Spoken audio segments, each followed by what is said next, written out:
Hi, this is a basic intro to tmux. I'll be frank, if you spend a lot of time in the CLI in Linux systems or even macOS, it's nice to know about tmux. Tmux is terminal multiplexer, which is basically like Windows and Paint Manager for your terminal. So after you install tmux with your package installer, depending on your Linux system, what you need to do is basically execute tmux. Now, this is a basic intro, so I'm not going to go about sessions and configuration. This is purely how to use tmux out of the box.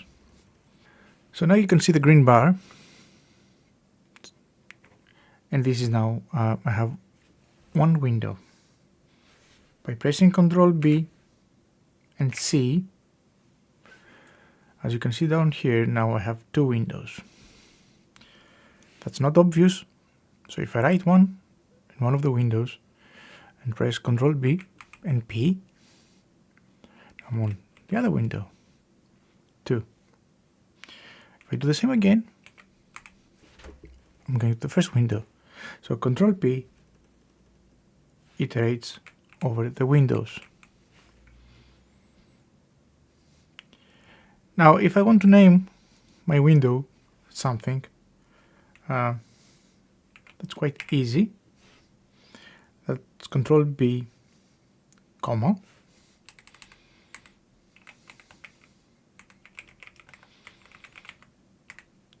And I'm going to name my window.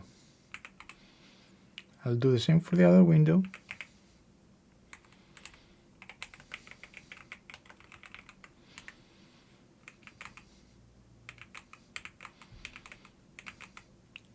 And now you can see the star popping from my first to my second window, and I got the order wrong.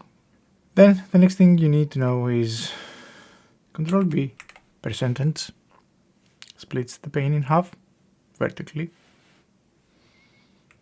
and then Ctrl B double quote splits the pane in half horizontally. You can repeat the process as many times as you need, creating as many nested windows as you want. And you can open and do different things on each window. Personally, I like to split vertical, have a NeoVim in one of the windows, and have the terminal, only I want to execute commands. Now, exiting windows is just like exiting another bash session, because the windows are exactly that, they're bash sessions. So by pressing Ctrl D, you can see that I'm starting to exit the sessions. And if I exit at this level, now even my Windows exits. Doing it one more time, exit tmux. Enjoy.